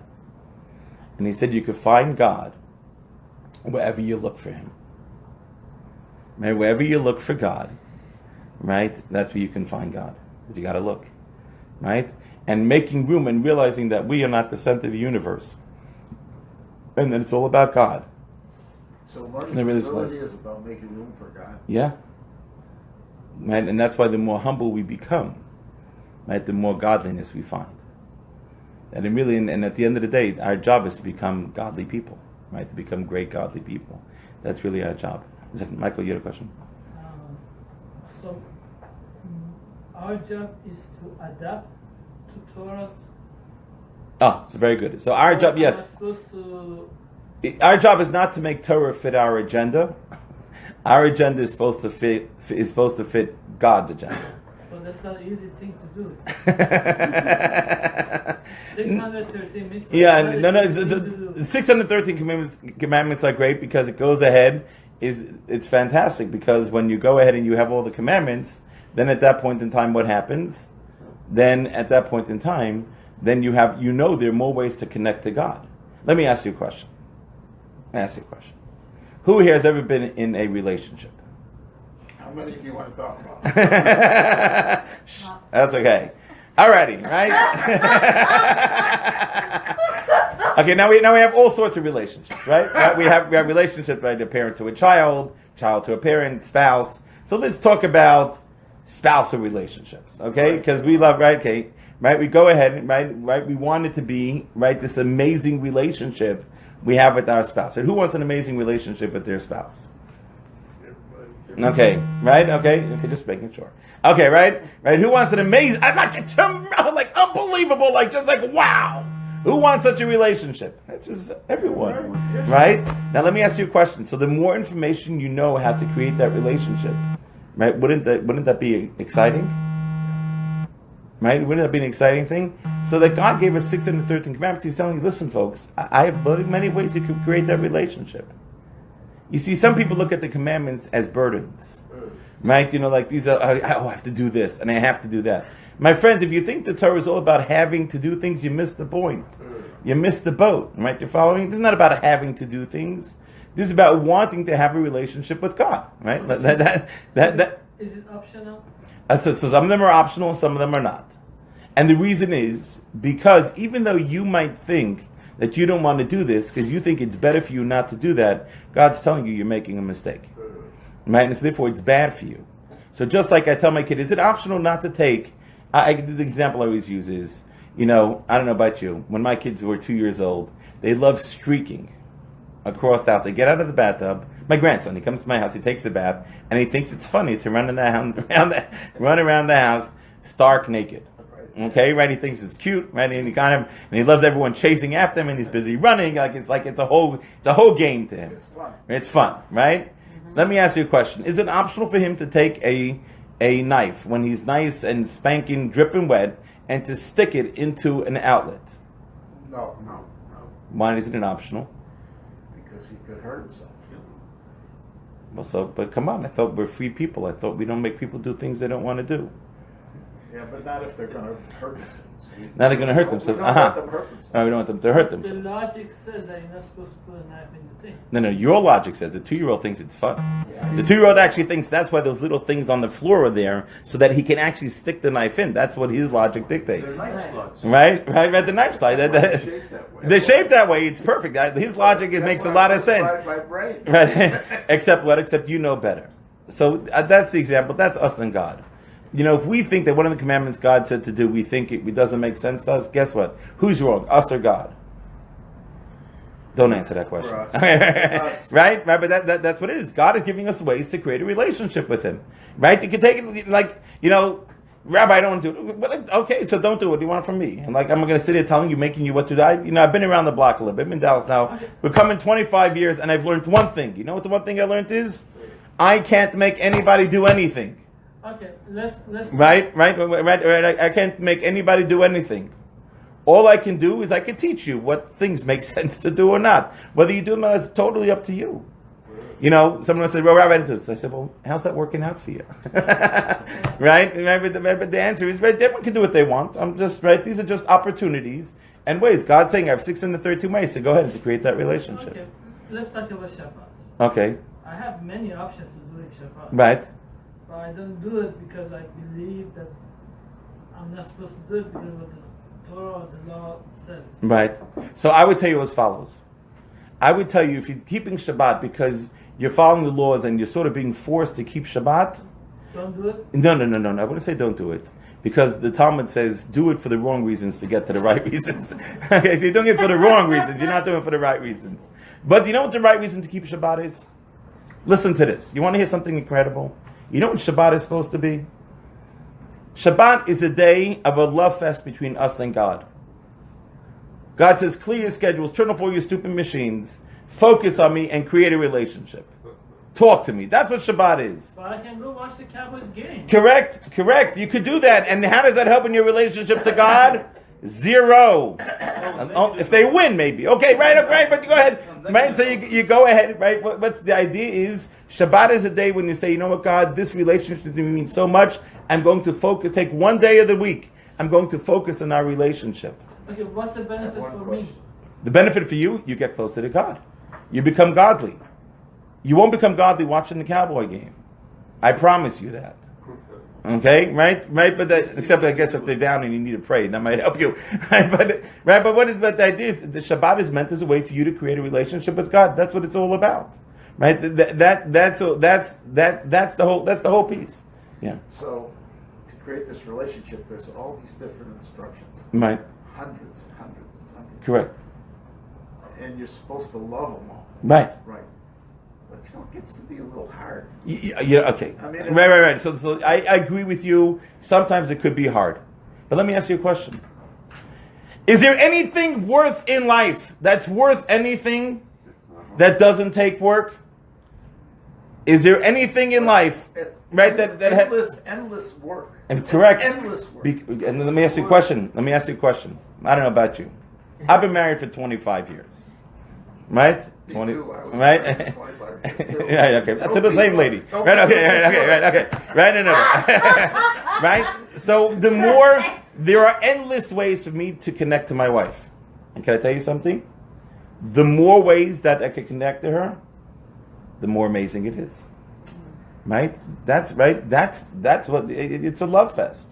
And this world is a love fest between us and God. Right? Do you understand? And we're trying to create this most incredible relationship, right? And so it's not what you have to do. I don't like those words, have to, right? The mitzvahs are not burdens. God didn't say, how can I make Epstein's life more challenging? How can I mess him up some more? What can I do? There's a great restaurant across the street called Potbellies. And I happen to might have little potbellies, some people might say, but I happen to like eating, right? And so it's such a good name for a restaurant. Right? I would love to go in it, except it's not kosher. Yeah. So God says, I'm going to make this for Epstein. I'm going to say, you know what? He can't eat at Potbellies because it's not kosher. Is God sitting up there trying to figure out ways to torture me? Right? Or God saying, this is for you. By the way, if I would eat in the restaurant, I'd be dead by now. Right? So go ahead. Right? God's trying to do what he's trying to help us out. Right? He's trying to go ahead and help us and create to become a great human being. Right? To become a godly human being. And that's what this world is about. Right? And leave aside your physical bodies for a moment, because we kind of get sucked into all this narishkeit, right? All this silliness, right? Because, right, it's all, I have to do this and I have to do that. Right? It sounds like my 2-year-old saying, why do I have to do this? Why do I have to go to bed? I want to stay up. And the answer, because if you don't go to sleep, you're going to, right, tomorrow, you're not going to be able to function. Right? It's for our benefit. That's what the commandments are there for. It helps us the way to create that relationship with God. It's the most amazing thing, right? To be able to create a relationship with God. Right? I mean, it shouldn't be why I have to. It should be I want to. Right? When Shabbat comes, you know what I do? I try to take a nap before Shabbat comes. I try to nap before Shabbat comes. You know why? Why? So I won't be falling into sleep, into the soup. I can burn myself. Because, right? Because Shabbat is a special day to create a relationship with God. And what am I doing? I'm busy. I'm sleeping. I can't tap into that relationship. Right? Because I'm too tired. Right? Shabbat is a day set aside where God gives us an extra soul. How long of a nap do you take? As long as I can get, like 23 seconds, right. But the answer is, we try to make it so I could enjoy Shabbat. Can I give you I'm gonna make it a little bit harder on you. Yeah. Okay. Okay. Last question. It might be personal. Okay, go ahead. Every Shabbat you invite people to your house. Absolutely. Why? Because I think Shabbat is the most awesome thing in the world. So why wouldn't I want people to come and enjoy it? And why wouldn't I want people to experience it? And why wouldn't I enjoy hanging out with people? I enjoy learning Torah. You have to clean. You have to wash dishes. Okay, let me go back. What you don't ask for help either. You know, what is the most valuable thing in life, right, that doesn't take work? The answer is work is not a 4-letter word, right? Work is good, right? We're doing the right things with it. It's investing in a relationship. I'm thrilled. I am honored that people come to my house. I am honored to be able to sit and to celebrate Shabbat with them. Many times I've come to your house without even knocking. The first time you didn't even know me, I came in. Again, the only reason I came because I have other people that can come in. I would love all Jews to come into my house and the Shabbat. My biggest problem would be I have to make Shabbat for 1,000 people a week. 70,000 people. It's right. How is that the most amazing thing? Right? That's what about. Okay, let's move on. Okay, so now, right, the beginning of wisdom we said is the fear of awe of God. Right? Our awe is what holds our wisdom. Okay. Now, important things to know about the Torah. Okay? Important things. Number one, the Torah is not a history book. Okay? The Torah is not a history book. The Torah is a book, right? The Torah is a book that was given to us not to teach us not to teach us Happy birthday to you. Happy birthday to you. Happy birthday, Rabbi. Happy birthday to you, and many more. Thank you. Okay, all right. Woo! All righty. Okay, after class, we're going to have a party. Sorry to disturb everybody. Get back to learning. And I have to stay for the cakes. You have to go sit down.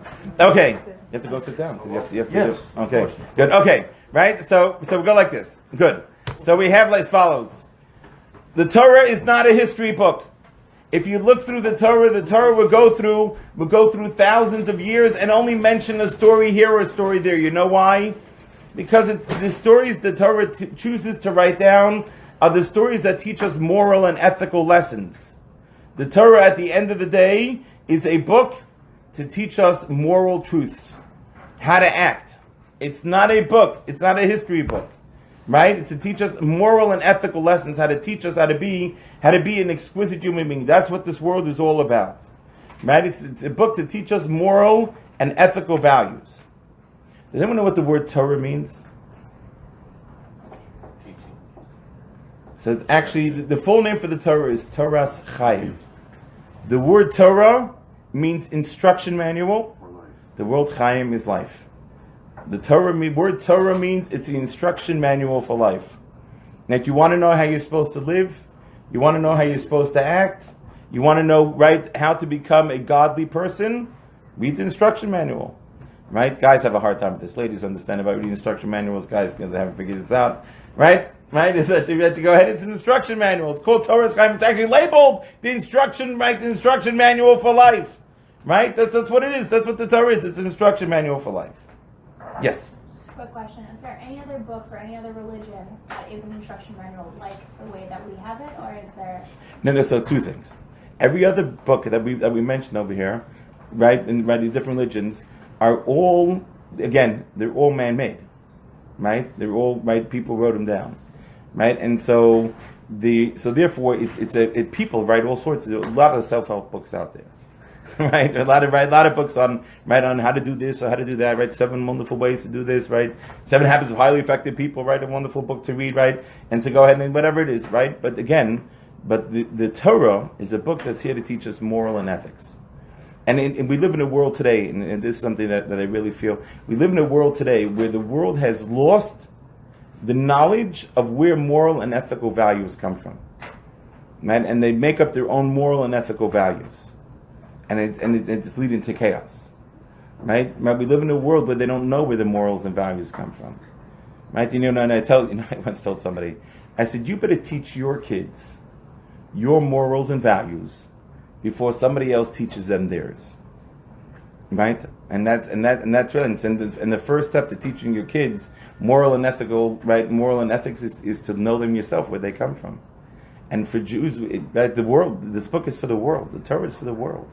Right, to learn the moral and ethical values, right, and learn how to live, right. So all the other books, and again, it's taken from here. And then they plagiarize and move around a little bit.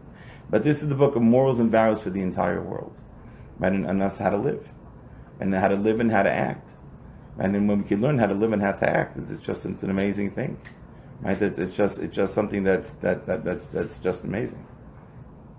Okay. Last part before I let you go and before we get to eat some birthday cake. Okay. See, this is like a Tupperware party. It's like an Amway. Just need to get to come celebrate my birthday. Okay. So it goes like this. How do we know that God wrote the Torah? Okay, right, which then becomes a very important question, because if God wrote the Torah, then how do we know that God wrote the Torah?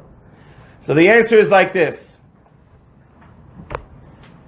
If you look in the Torah, right? If you look in the Torah, so now again, so first you have obviously that right, God revealed Himself on Mount Sinai, right? What's called national revelation, right? The Jewish religion is the only religion in the world that has a national revelation from God, right? God came, right, and revealed Himself to 3 million Jews standing on Mount Sinai. There's no other religion in the world that has that. Every other religion starts by one guy waking up in the morning and saying, "You'll never believe what happened. Did you hear all that noise last night?" And he said, "What are you talking about?" I said, "No, right? There was a lightning, a thunder. God came and God spoke to me, and He delivered me a message. I'm king. I'm in charge." Rabbi Epstein, every other religion that says you'll never believe what happened, you never believe what they say. Right, so that's what happens, right? To go right, but that's what they say. One guy says, "This is what happened." Now again, you can believe him or not. If he's holding a sword and says, "I'll kill you unless you believe it," it's very convincing. Right, it's very convincing to go ahead and to listen to them. Right, Judaism, right, is the only one where we have what's called national revelation. Right, so therefore, so we know God spoke to us. It's a whole different, and that's why I say I don't believe there's a God. I know there's a God. Right, and that's really is one of the core things to understand, and that's really where it all starts from, that there's a God in the world. But how do we know who wrote the Torah? So I have what we call, I like what we call fingerprints. Fingerprints is like God going like this, licking his finger, sticking it on, right, and proving, right? How do you know that that's so? So again, the example I used, there was a great movie called Face Off. Anyone remember that movie? Oh, yeah. Yeah, Nicolas Cage and who's it? John Travolta. Okay, so who here has seen the movie? I have. Okay, fine. Okay, okay, fine. Okay. Only because you made me see it. Oh yeah. Okay. Okay. So I don't recall ever seeing the whole movie. I recall seeing different pieces of it, but basically the gist of the movie is there's a good guy and a bad guy. The bad guy goes ahead and kidnaps the good guy, who's a cop. Okay, and he goes ahead and he does a face surgery and switches his face. And puts his face on the good guy and takes the good guy's face and puts it on himself. Okay, and the story is how then the good guy's daughter goes in and has to hunt them down. And at the end of the movie, the climactic scene is the daughter is standing there with a gun and has to shoot one of them. And she doesn't know who the good guy and who the bad guy is. The good guy, the one who looks like the good guy is really the bad guy. The guy is the bad guy, looks like the good guy, is the good guy. And she doesn't know who to shoot. And if she shoots one, the other one's going to shoot her. If she shoots the wrong person, she also dies. Okay? And she's standing there, and what happened was this bad guy went and learned everything about the good guy. What year were you born? They both said the answer. What's the social security number? Also the social security number. Right? When did you get married? Everything. How many kids you have? And finally, at the end of it, her father goes, do you remember when you were 5 years old and we were walking in the park and you asked if you could get, and we bought you an ice cream, and if you asked me if you could get sprinkles, and I gave you the colored sprinkles. And at that point in time, she knew exactly who her father was. Right? That's it. She figured it out. Right? Because he had information that only her father would know. Right? Lesson in the story, by the way, is when you have a 5-year-old daughter, give them colored sprinkles. Okay. So what's the idea? Is that what happens is that you go ahead, right? And so God writes the Torah, and what he does is he puts in information that only God can know.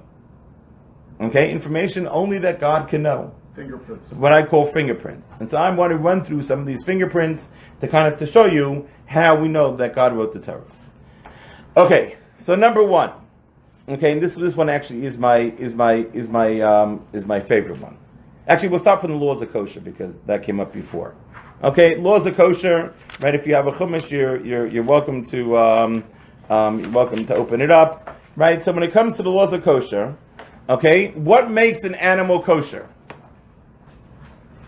Animal. Yeah, it must chew its cud. Chews a cud and has split hooves. Okay.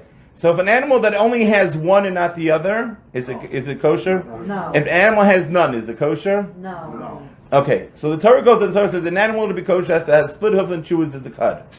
Okay? Now, the Torah says as follows. You should know there are only 3 animals in the world that chew their cud and don't have split hooves. Why does the Torah tell me that? Why is that important information for me to know? Because only God could know that.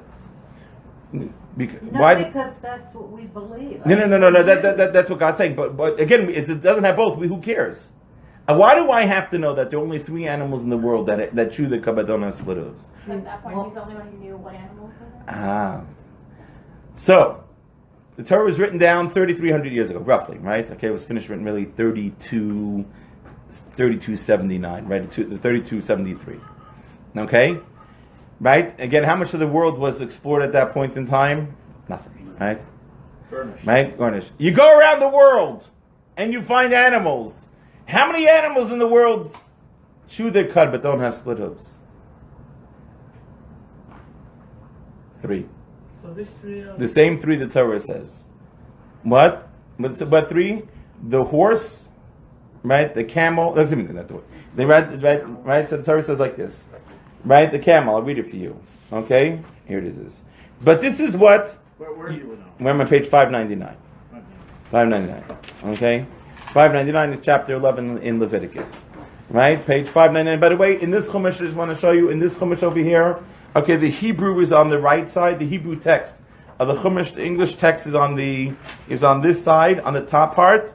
On the bottom are commentaries. Okay, so when we read it, we usually read the top part over here, which is the translation. And again, all translations are really our explanations. So you're not getting everything, but at least you're getting some significant translation. Okay, so it helps you. So it talks about right at the beginning of chapter 11. It starts off all these things that are kosher. Okay, verse number 4. Okay, type 599, the top line. Verse number 4. Scott, you want to read it? Sorry, I was. Okay, do you want to read it? Verse 4. Verse 4. Okay, but this is what you shall not eat per month: those that bring up their cud, or that have split hooves. The camel, for it brings up its cud, but its hoof is not split; it is unclean to you. And the hyrax, which is for it brings up its cud, but its hoof is not split; it is unclean to you. And the hare, for it brings up its cud, but its hoof is not split. It is unclean. Okay, stop. So what are the three animals? The, Camel, hyrax, hare. Right, hare meaning like a rabbit. Okay, those are the three animals. Where did you see horse? No, it's not a horse. Horse doesn't be there. It's a hyrax. Hyrax is an animal it's found in Israel. It's almost like a Little leopard. no, not like a. It's like it's a type of maybe I don't know, like a badger, and it has in the bottom here. It says what is a hyrax? Small mammal resembling a woodchuck. Okay, whatever it is. Okay, it's a hyrax. Those are woodchucks. No, okay, right. Okay, so there are three things the Torah. Now the question is, why does the Torah have to tell me this? Right? The Torah already said if it doesn't have both, you can't eat it. Why does the Torah feel the need to tell me there are three animals that have only one, that only chew their cud and don't have split hooves? Right? Why is God putting that in? What's the answer? God is doing a signature. He's signing the document that he put in information that only God can know. And he says there are three animals in the world that you will find that have a split hoof, right? That chew its cud. All the other ones don't. And then the Torah continues to another piece. How many animals in the world have a split hoof but do not chew its cud? One. And what's that? The pig. Right? There's one animal in the world. Right? There's one animal in the world that has a split hoof and does not chew its cud. Every other animal in the world has both or none. Why does the Torah put it in? Because God is signing this document saying, love you, God. Right? He's putting in information that only God can know. Right? So that's two proofs. Right? And then he goes and God says 3 times a year all males have to go up to Jerusalem. Okay, well, 3 times a year all males have to go up to Jerusalem. Why do they go up to Jerusalem? For the holiday. For the holidays, right? They have to go up to the holidays, right? Right, 3 times a year, right? Pesach, Shavuos, and Sukkot. They go up to They go up to Jerusalem. Now, what's the problem if all males go up? There's other nations to protect. There's nobody left. There's nowhere to protect your territory. So, what does God say? Not a problem. What's He going to do? He says, "I'll make it that nobody will attack you." And so the Talmud tells stories that they used to go up to the temple, and and when they came back, they found these packs of lions that were basically like patrolling their area. So nobody would know. Yeah. Really? Yeah. So in case that anyone would try to come take their stuff, the lions would eat them. Right. Another man came home and found a scorpion wrapped around the handle of his door. Right. So nobody could open up his handle, the door. Right. And that story is right where God goes in and God says, "I'm going to protect you." Right. Again, something. Right. Again, what we call a fingerprint. Right. God is putting that in. Then comes one of my all-time favorites. Okay, and there's the laws of Shemitah. Turn to Leviticus chapter 25, verse 21. Leviticus, what page? Page 701. Page 701. Okay. Here, there's a very fascinating story. The story says like this. In Israel, when you go into the land of Israel, you go and you work your land. How often do you work your land? 7 years. 6 years. And on the 7th year, it's a rest. That's called the Shemitah sabbatical, right? It's a sabbatical year, right? You have the sabbatical year, right? Okay, what happens? Along comes the sabbatical year, and you can't work the land. What's the problem if you can't work the land in year number 7? You have nothing to eat. Now, let me ask you a question. If we were making the rules in this room here, and we were going to make up this rule, what would we do? And the 6th year, you get enough for all 3 years. No. So what I would do is as follows. I would go ahead and I would say 1 or 2 things. I would say everybody take your land, divide it into 7ths, and every year only farm 6/7 of your land, so one piece of land gets the rest. By the way, that's what we do in America. Okay, right? That's what we do. Right? 6 out of 7. Another answer might be because one of the benefits of everyone not working is that everyone can study Torah for an entire year. Right? That's what sabbatical comes from, right? You go take a sabbatical. So what I would do is I say everyone whose last name begins with an Aleph, Beis, Gimel, ABC, right? Okay? They get to rest in year number 1. And everyone else will farm and they'll support those people. And in year number 2, we'll have people, Daled, Hey, Vav, right? The next 3 people. Right? And go ahead and just kind of rotate them through. And yet the Torah says, no, that's not good enough. What I want you to do is I want you to go ahead and I want everyone to work all 6 years. And in year number 7, I want nobody to work. And I'll provide for you. Hold on. The big problem. What's the problem? you're going to end up, nobody's working. How are you going to eat? And then not only that, God says, and just as the kicker, so year 7, 14, 21, 28, 35, 42, 49, nobody's working. And in year number 50, which is a Jubilee year, everyone has to not work. So then we're going to have year 49 and year 50, that nobody's working for 2 years. Wow. What's the problem? You're not going to eat. 2 years. You're going to starve for death. Yeah. So let's take a look at what the Torah says. Chapter 25, verse 21. Justin, we start from verse number 19. Oh, you have one? Oh my gosh, you're missing the best part. Here, take this. Page 71, right at the top. The land will give its fruit, and you will eat your fill. You will dwell securely upon it. If you will say, what will we eat in the 7th year? Behold, we will not sow and not gather in our crops. I will ordain my blessing for you in the 6th year, and it will yield a crop sufficient for the 3-year period. You will sow in the 8th year, but you will eat from the old crop until the 9th year, until the arrival of its crop. You will eat the old. Okay, so what is it saying? I'm going to provide for you. Got you covered. God will provide in year number 6 that you will have a bumper crop for year number 6, 7, and 8. Right? So by the time you finally get up, you'll still have enough. You'll still be eating from the old crop. Now let me ask you a question.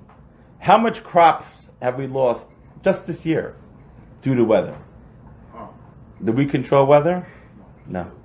Right? And yet, right, if you're going to say that a man authored this book, how long would their religion last? 7 years. 7, right? 6. Right? Because by the end of year number 6, they don't have the food. Nobody's keeping year number 7. And yet God goes and God says, I'm going to give you a bumper crop in year number 7. Well, can I say something I learned on this verse? Hold on, let me just finish up. We'll talk afterwards, okay? So it goes as follows. So you go ahead and you have year number 6, 7, 8. God says, I will go and I will provide for you. And I'll make sure that you'll have enough, right, for all those years, right? And that's what I call one of the greatest fingerprints in the Torah, right? Where God says specifically, I will take care of you. Year number 6, 7, 8. And I want to tell you an interesting story that happened with me. It must have taken place, I'm thinking in the late 90s. I think it was a Shemitah year. I don't remember when it was, late 90s, early 2000s. And I was giving a spice plant. Right? I was sort of acting as a mashgiach, going ahead and acting as checking out to make sure that they only had kosher spices. And I walked through the plant, and it was very fascinating. Because I walked through the plant, and I saw every spice came from a different country. Okay? Every spice came from a different country. So I said to the guy, I said, do you telling me that in America we don't grow all these spices? Why are you going to Turkey for black pepper? And why are you going to Thailand for cinnamon? Right? I mean, you're going everywhere in the world for every different spice. So he says as follows. He says, Rabbi, you don't understand. We only use the best spices. I said, by the way, how do you quantify the best spices? He says, well, the way we quantify the best spices is we go ahead and we ones that are the cleanest and it has the most oils, the best oils. And every place has its spice. Okay, the best black pepper in the entire world. You know where it's grown? It's grown in Turkey, right? The best black pepper in the world is grown in Turkey. He says, so we go ahead and we get it from Turkey. You know where the best cinnamon is grown? Thailand. He actually says in Thailand, he says when a baby is born, they plant a cinnamon tree for that baby, and that's its retirement account. That's its IRA. When a person's ready to retire, they cut down the tree, they sell all the cinnamon because it's the bark off the cinnamon tree, and the person has enough money to live for the rest of their life. Right? And he says, and he goes ahead and so I said, oh, that's interesting. I said, and what's Israel's spice? So it says Israel's spice is cilantro. Really? He said the best cilantro in the world comes from Israel. I said, that's fascinating. Wow. Okay, thank you for sharing. He says, yeah, it's actually funny because this year, right, the head rabbi, he said I could get my cilantro from Israel. He says, but next year the cilantro coming out of Israel won't be kosher. I said, really? I said, why is that? I mean, I know why, because it's going to be the Shemitah year, right? And so therefore you can't grow anything, so therefore they can't sell cilantro. And so he goes, yeah. He says, the rabbi said cilantro isn't going to be kosher. So I said, well, what are you going to do about it? And he said, I don't know. He said, the rabbi just told me I can't buy cilantro from Israel. I said, so what are you going to do about that? He says, well, the importer who I buy from, a guy named Schiff out of New York, another Jew, told me that if I pay for the cilantro now, he'll warehouse it for free. So he'll buy double the amount of cilantro, right? Double the amount. I usually buy, 100,000 pounds. I'm going to buy 200,000 pounds, and he'll warehouse it for free. And next year he'll just send it to me. I said, wow, that's amazing. I said, but I have a question for you. I said, if everybody's buying double the amount of cilantro from Israel this year, I said, how does Israel have enough cilantro for all that to take care of the demand, right? You're doubling the demand in 1 year. He goes, Rabbi, not a problem. It was a bumper crop this year. Plenty of cilantro in Israel. I said, wow. I said, what a coincidence. Ran home, took out my chumash, read this verse, right? This is exactly right. It played out exactly what he said. Okay, good. So in Israel, they still keep the Shemitah year? Yeah. A lot of farmers do. Not all of them. No, but a lot of them, well, again, they do. It's owned by Jews. Usually they might sell it to Arabs. It's a whole other story. But okay. Oh, they sell it to the Arabs so the Arabs can produce? No, because Arabs can do it. Yeah, okay. This is a more complicated question. Not beyond the scope. Beyond the scope of this class. Okay, I'm sorry. Okay, one more. Another one of my favorites. Fish, in order to be kosher. And what does fish have in order to be kosher? Fins and scales, right? It has fins and scales, it's kosher. So how many different categories of fish are there? Oh my gosh. Fins and scales, only fins, only scales, or neither. 4 categories. The Torah says, you will never find a fish that has a scale that doesn't have a fin.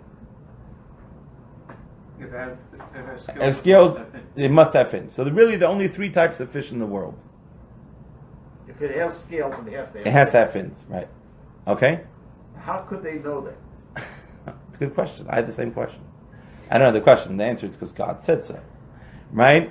Now, by the way, in the last 100 years, and right now I think there are 3 research vessels that are trawling the oceans for all sorts of different fish.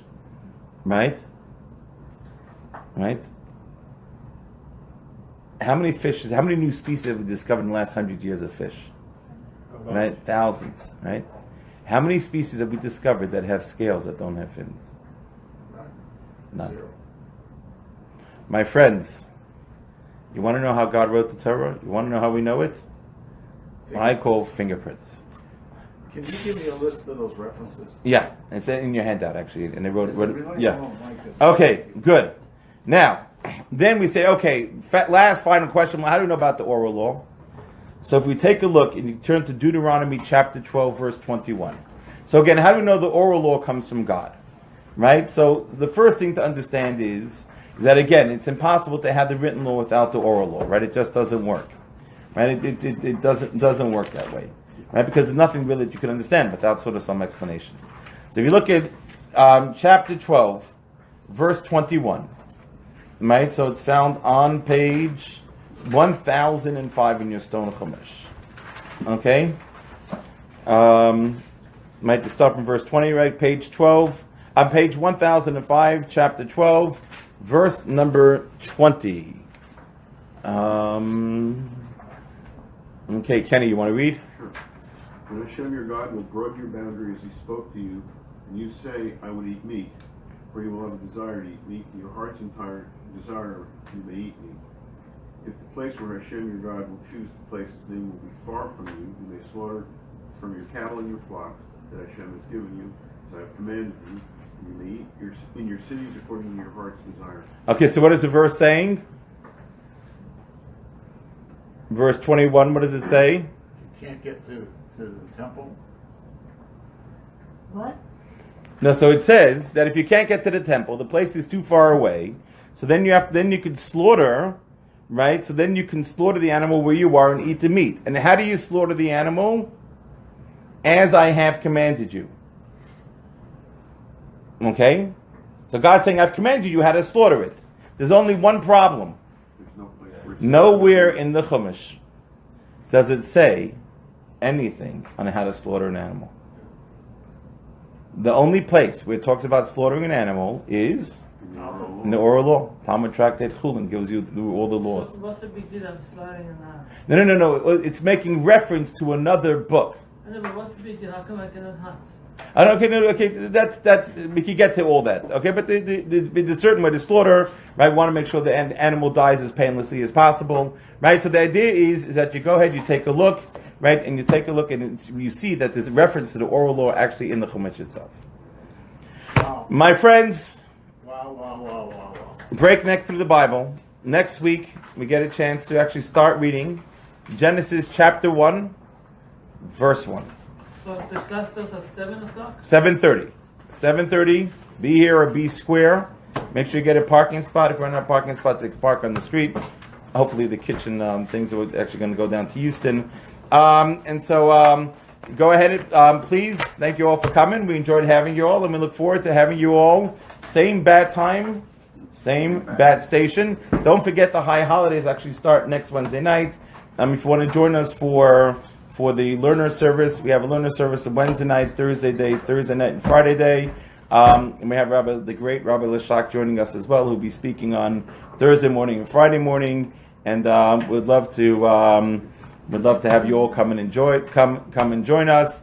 And everyone have a wonderful evening. Please stick around for some yummy birthday cake. Alrighty, everyone have a wonderful evening. Thank you, Rabbi. Thank you. Much love. Thank you, Rabbi. Thank you. You're welcome. How are you? I'm good. How are you?